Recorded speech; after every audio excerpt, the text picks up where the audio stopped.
Okay, so all my USFL is better than the XFL propaganda aside, it was actually a pretty sloppy opening weekend. To open up the festivities, we got to see last year's star kicker in Cole Murphy come out and whiff an extra point, but then worry not, because in a sign of good faith and solidarity, star kicker for the Gamblers Nick Vogel would also come out and kick it right into the lone hand that was up to block his kick, leaving the first quarter of the first game with 0 out of 2 kicks made. This wouldn't be the last hiccup though, as on a Gaelitz punt, a returner would leave the bottom of the breadbasket wide open as he makes just enough contact with the ball for it to be live, while not enough for him to, retain possession of it, giving the ball right back over to the Gamblers. Jump to the next game where the Generals are taking on the Stallions, and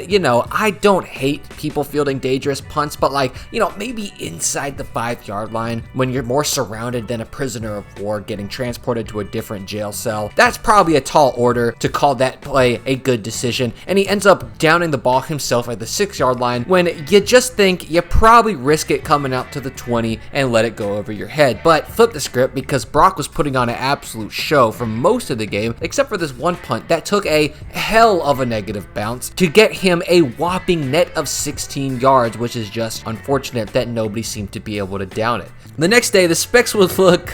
just watch and see, because the Stars wouldn't have a bad time kicking the ball, but have a bad time getting the ball past the line of scrimmage, as it would get blocked not once, but twice, and the big issue seems to be it's not coming from one specific side or one bad player, it is on both sides, meaning that the coach has to go back to the drawing board on how he gets this play schemed up. Finally, we got our last game where they injured my boy Matt White, and for that, no one will be forgiven. And although their kicker Coughlin was killing it, his coverage team was not, allowing for the most ridiculous punt return touchdown I've ever seen, as the guy catches the ball in a gaggle of other players that should be tackling him. Now let's flip to the other team, whose blocking leaves some to be desired, as they left the pearly gates open for their Breakers punt blocker, as he almost sends my boy Matt Mangill to the pearly gates, but Matt's ability to rush and get this ball off keeps it from being blocked. However, it is still only a 10-yard punt, but that's better than a potential scoop and score. Then, on a missed field goal, the kicker gets hit to give them a first down, which is a big no-no mistake, especially with time expiring in this half. But with his second field goal attempt, he knuckles it, and it probably wouldn't have even made it over the right shoulder of his guard if his guard was right there, but luckily there was a breaker hand waiting in the wings to bat that ball down. So yeah, all in all, it is a very ugly week for our Specs, but hey, week 1 is always supposed to be a little ugly, baby. We're just ready for week 2 to get things cleaned up.